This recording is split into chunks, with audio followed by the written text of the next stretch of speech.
So I think the fact that Bojack tried to find some sort of meaning to his whole relationship with his mother through this one little moment at the end where she says, I see you, which turns out to be an illusion, leads to another pervasive theme that carries through this entire episode. Think for a moment about why the episode is called Free Churro. Right? Why is this odd little irrelevant detail that somebody gave him a free churro when they found out his mom died? Why is that what the episode is named after? The episode takes up all these huge themes like death, loss, love, estrangement, and yet it's named Free Churro. And yet it's named Free Churro. Why focus on this one mundane detail? Well, this is the point. Right? One of the realizations he gets in the course of this episode is that these little mundane details are all we get. And we can give them meaning by telling some sort of story about how they show something larger. But that's us imposing a fantasy on them. Ultimately, the little details are all we have. He doesn't get any kind of grand closure or meaning or reconciliation or relief out of his mom's death. We're used to hearing these death stories, right? Where on somebody's deathbed, the whole relationship comes together and you figure out what it's meant all along and it has closure and shape to it. But he doesn't get any of that out of his mom's death. Instead, he just gets a free churro. And does the free churro mean anything larger than itself? Well, no, unless he decides to tell a story about how it means something more, which is exactly what he does in this episode. He tells a story about how it means something more, but that's his storytelling. There's a very telling quote about halfway through. He says, all I learned about being good, I learned from TV. And on TV, flawed characters are constantly showing people they care with these surprising grand gestures. And I think part of me still thinks that that's what love is. But in real life, grand gestures are not enough. You need to be dependably good. It's a really important quote, and I think there's at least two different points here. One is he's picking up on a theme. Well, before we even get to the 2 points, notice that he's picking up on a theme that we've seen all along, which is that he gets his sense of how life should go and how the narratives that we live out should go from TV sitcoms. And TV sitcoms are much neater than reality, and they tie everything up nicely at the end. And this is how he thinks that life should work. We've come back to this point again and again. Right? And so all his life, he has had this background idea, which he's very self-reflexive about here, that like on a TV show, relationships are going to be defined by some one grand gesture that brings it all together. Right? But he realizes now that that's false in two different senses. Right? One way it's false is what he says at the end of the quote. Grand gestures are not enough. You need to be dependably good, which is to say, even if somebody makes a grand gesture, right? There's so many movies, think about it, where somebody, usually the guy, treats somebody else, usually the girl, very terribly, on and on. There's all sorts of hijinks. And then at the last minute, after she's thoroughly sick of him, he shows up at her doorstep with flowers and an apology, and the music swells and he gives some big speech, and then everything is great, right? So there's this idea in movies and TV that like one big scene can save a whole relationship.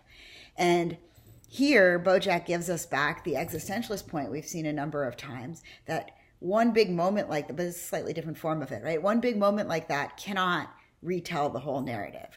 To love somebody and to have a relationship and a connection with them involves ongoing support and recognition and interaction and back and forth. To use the language from before, it involves holding the other person in personhood over time.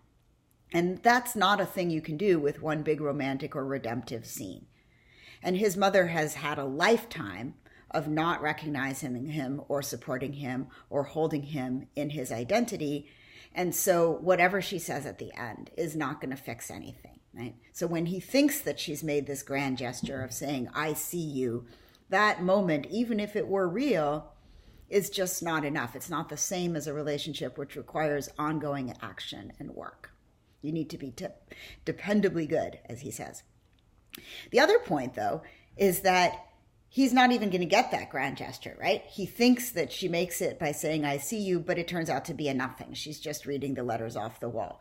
Instead of a grand gesture, he gets a churro, right? A free churro, a tiny little $2 item. That's what he gets. Then the question is, can he turn that free churro into something more meaningful, into a kind of a grand gesture? It isn't intrinsically, it's a small trivial thing.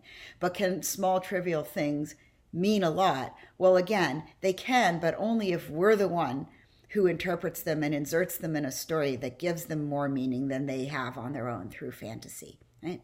So no small moment like that is ever going to fix a whole narrative or tie everything up for you. But sometimes we can give these small moments larger significance and use them to help us understand a larger narrative through fantasy and imagination. Okay, so another important theme in this episode, the tragedy of his mother's death. He comes over the course of the episode to decide that this death is tragic for him. He doesn't start the episode thinking this. He comes to this realization. So why is it tragic? It's not that he's going to miss her, right? It's not that he secretly loved her and that underneath it all, he had some great affection for her. That's just not true. She was horrible and their relationship was horrible. The tragedy is that he kept waiting for years and years and years for her relationship with him to turn into something different, to turn into a story about how everything is okay in the end and everything makes sense in the end, right? He kept waiting for that story of alienation and cruelty and abuse to somehow take a turn where it all came together, and in the end it turns out that actually deep down she loved him, or they found a way to reconnect or whatever. But he will never get it. It's too late. She died without closure, right? She died and he thought maybe there was a grand gesture, but A, the grand gesture wouldn't have been enough anyway, and B, it wasn't real, and so he has nothing. All he has is the scattered bits of lack of connection that made up their relationship to one another. And so what makes him sad is not the loss of her. What makes him sad is the loss of the possibility that someday that story will take a different turn and all come together and have a different meaning, and their relationship will turn into something different. And he figures this out during the course of the episode. And the way that this is set up rhetorically in terms of the writing is really beautiful and clever, right? So towards the beginning, he says, when his dad died, his mom said at the funeral, "My husband is dead and everything is worse." And he doesn't understand why she said that, because his mom and his dad had a terrible relationship and they seemed to hate each other and make each other miserable for years. And so he wonders, why would she say that? Did she secretly love him deep down underneath all of that? Or is this just the kind of ritualized thing that we say at funerals because people expect us to say it? And he's mystified. But then by the end of the episode, he ends up saying the very same thing, right? At the end, he says, "My mother is dead and everything is worse." And in saying that, he has come to an understanding that he didn't have before of why his mother said that about his father, right? He started out confused, but now he gets it. He's saying my mother is dead and everything is worse, not because he loved her and will miss her, but because there's never going to be any closure to that relationship. There's never going to be any end to that story that turns it into a meaningful relationship or a happy story. And he realizes that that's what his mom meant too.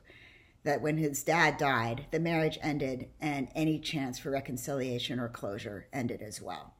There's not going to be any kind of grand gesture, and there's not going to be anything TV-like. There's not going to be some sudden revelation that deep down there was real love underneath all the meanness. He tricks himself briefly into believing there was that, but it's fake. She's gone. There's no closure. We don't even see her death. And furthermore, it's not even actually her in the casket. So you can see that there's an ongoing theme here that we've seen for the last 2 seasons, which is the theme of the role that storytelling plays in making relationships. Right? He was hoping that at the end something would happen that would let him tell the story of his relationship with his mom in a different way that had some good in it or some meaning in it or some closure in it. But she's left him without the ability to tell that story. He wants a tellable story and he doesn't have one. And in fact, he does, halfway through, this is another really clever moment. Right? He tells a story and he says, that's a good story about my mother. It's not true, but it's a good story. That's the kind of story I always wanted to be able to tell about my parents when they die, but I don't have any stories like that. And the story he told is one of these stories of like secret redemption and secret showing of love, right? So, I mean, this is a really direct quote. He wants to be able to tell a story, and he wants it to be a good story. He doesn't mind if there's some fantasy and storytelling involved, but he needs enough real facts to hook a good, meaningful story onto. And he doesn't have them. And that's what is tragic for him. If she had said, I see you, to him, then this still would just be one small gesture, but it would be the hook for a good story that he could then tell. And we saw this several lectures back. We were talking about how this relationships can be based on storytelling and fantasy, but the fantasy has to be anchored in reality. So that moment of recognition would not have, in fact, really constituted their whole relationship, but it would have been a hook or an anchor for his telling a story that was a redemptive story that made sense. But then he loses even that. And so there's no storytelling possible. And that's reflected in the structure of the eulogy, right? The eulogy itself does not have the structure of a traditional narrative. It's not a story that goes, let me tell you about my mother. It doesn't have the structure of a traditional eulogy where he says, my mother came from this place and then did that and then did this and then did that, right? There's no traditional narrative to this eulogy. And that's really noticeable, right? It doesn't have the form of a standard eulogy. And the reason is because we're supposed to be reflecting on the impossibility of storytelling here. Instead, we get this thing that loops around and around and moves back and forth, and which changes its meaning as we go, and where Bojack himself is understanding new things as he goes along. Instead of narrative form, it really has poetic form, I would claim. All right, let me pause one more time.